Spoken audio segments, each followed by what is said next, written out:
Hi everyone, it's Evelyn. And in this week's episode, we are going to go over lessons I've learned selling cut flowers at a roadside flower wagon. And I've been doing it for 6 years, so I have figured out a few things, not everything, but a few.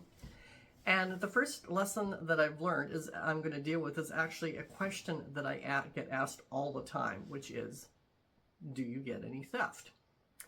And the answer is yes, I get some theft, not very much. But I also get tips, and I believe I come out ahead. Now, the theft that I do get, for whatever reason, always seems to be in October. I don't know why. I get very little, if no theft, in the spring and the summer. And then once October rolls around, I know I'll get a handful of things stolen. No idea what it is about that month that makes people want to take things. But again, like I said, I get a lot of tips throughout the season. So for example, in my pop cans that I sell, where I have either a single dinner plate dahlia or 3 smaller flowers in it for $4. So a pop can's $4. A lot of times people just pay $5. So that's a dollar tip in itself right there. And that's 75% of the pop cans that I sell. Sometimes people just put tips in there. And sometimes people will take either a little arrangement or a bouquet and come back later on that day or the next day or the next day and pay me when they have cash on hand, because I don't do Venmo or anything like that. And sometimes they actually put notes into the cash box saying, not very often, usually if they don't have cash, they'll just take it and pay it another day, but sometimes they'll put a note and say, hi, sorry, I took a bouquet, I didn't have enough cash on me, I'll pay you tomorrow. A couple of days goes by, and then I'll get a note like 3 days later, and they'll say, hi, sorry, it's me. I took a bouquet 3 days ago and I said I was going to pay you the next day and I haven't had a chance to come here, so here's the money and I apologize for being a few days late. I'm fine with that, because I'd rather they did that than lose the sale completely.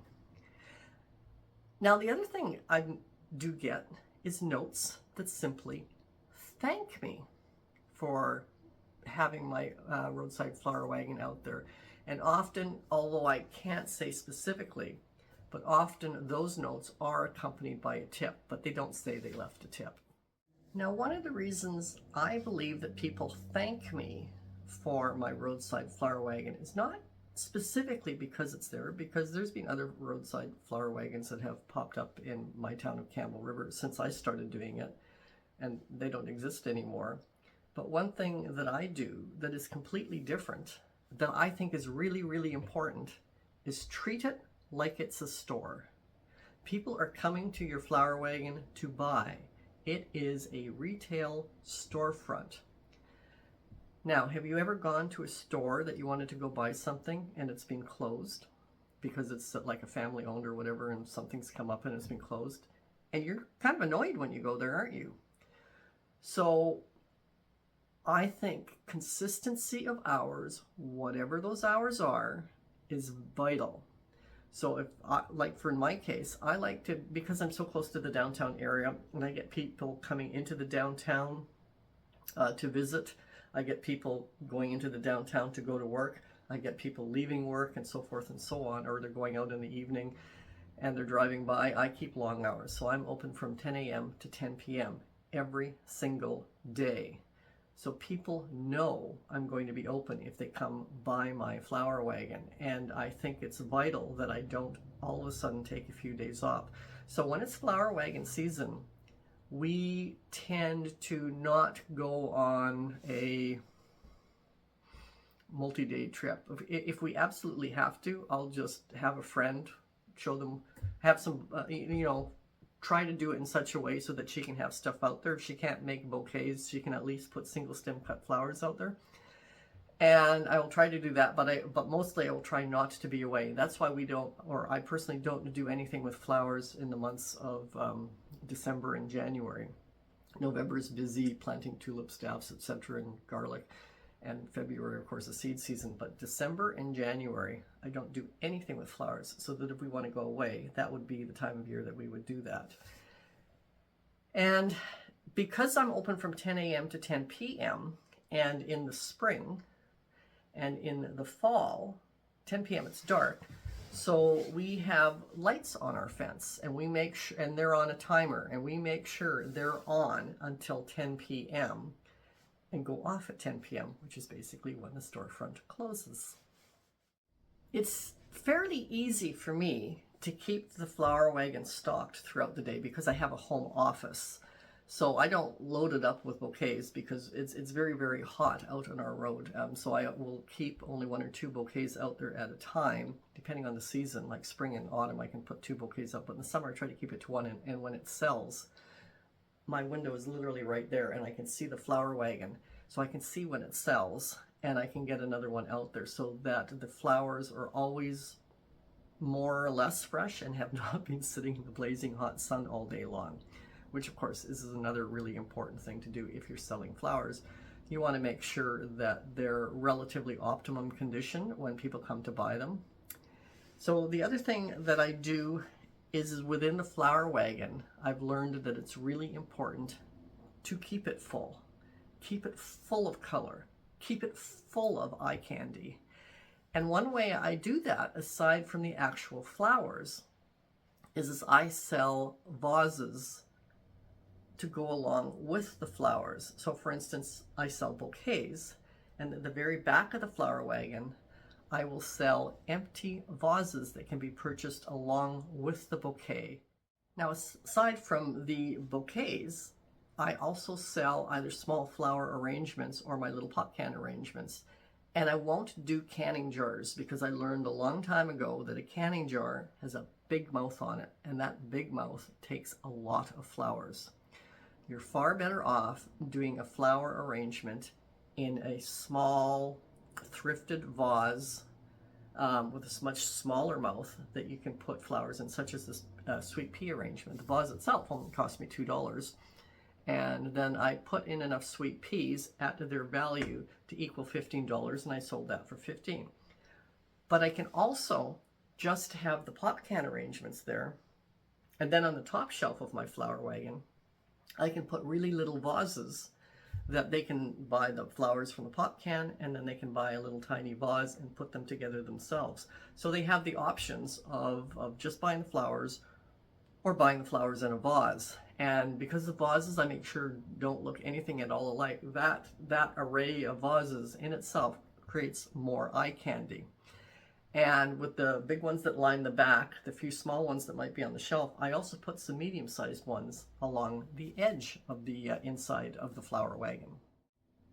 Other super important lessons to know is that sometimes things happen and there's nothing you can do about it.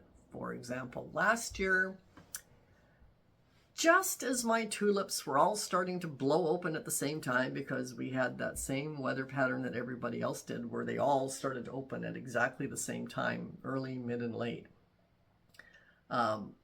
Luckily, I grow mine in pots, though, so I don't have to go out and harvest them and find a place to store them. I sell them in pots, so they can be blown open and more likely to be sold that way. Just like when you go into a garden center, you're more likely to buy a flowering plant that's actually in flower than you are when it's not in flower. So I was hoping that I would have really, really good sales because they were all starting to blow open.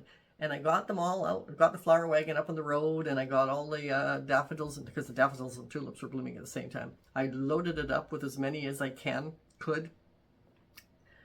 Actually had a really, really good day that first day. And then there was road closures because they were repairing the road, my road, not in front of me, not my block, but the next batch of blocks. So cars were being diverted. So that whole week, well, 4 days, 4 days of when all the tulips and daffodils were blowing open in heat, I had no sales because the roads were closed. And then the roads opened, and so did the skies, and it was torrential downpours. And if you've ever sold anything roadside, you know that when you have torrential downpours, nobody gets out of their car to buy anything. So most of my, I would say about 75% of my daffodils and tulips last year did not sell because I didn't have anybody going by, and then we had torrential rains. But I sell them in 1 gallon pots, three bulbs per pot. So that it's not a lost cause because I only plant perennializing tulips. And of course, daffodils are perennializing because that's what my customers want. If they see me, they always ask, will these perennialize? The first year I had doubles and fringes and parrots and all that stuff, but everybody wanted to know if they perennialized. So I realized I had to cut back on the fancy tulips because that's actually not what people wanted when they were buying them in a 1-gallon pot.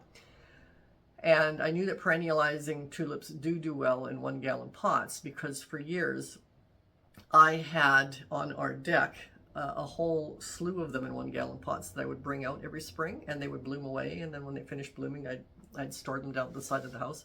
So I already knew tulips would come back year after year after year in 1-gallon pots, so long as they were the perennializing types. It was Orange Emperor that I had up on the deck, which is why I actually started selling them that way, because I knew it was a good way that if the tulips or the daffodils did not sell, they weren't compost. They were just product for the following year. So that was a bit of a bummer last year. I'm really hoping that they don't start the road work up again this year, like right in front of our house, right when they start blooming again. Because, 2 years in a row losing sales on tulips and daffodils is no fun. But anyway, other things happen too. We get, where we are, wind, and it comes straight down our road. And it can be really, really strong where you have to, if you open your car door, you have to really hold on to the car door so it doesn't go flinging open or flinging shut. When it's that windy, nobody's going to stop either. And the other thing is if it gets above 30 degrees Celsius, chances of people stopping are pretty slim too. Now, luckily, we're in a fairly moderate climate, and above 30 degrees Celsius are few and far in between. So on those days, those are definitely days where I will only put out 1 bouquet, and I may only have 1 other bouquet ready to go because I'm not really expecting anybody to come and stop, but that doesn't mean they won't. And it goes back to treat your roadside stand like a retail outlet. You're open when your hours say you're open. So just because you don't think anybody's going to stop by is no reason not to have your flower wagon open, because somebody might need a bouquet for a very special occasion, and they detour out of the way to come to you, and you're not open. That's not good. I'd rather lose a few flowers and a few bouquets than to have that bad taste left in a potential customer's mouth. Now, aside from rain, wind, and heat, and road closures, the other lessons that I've learned is that it's really, really important to market your flowers properly and efficiently. And if you want to know how I market my flowers, check out this video here. Bye.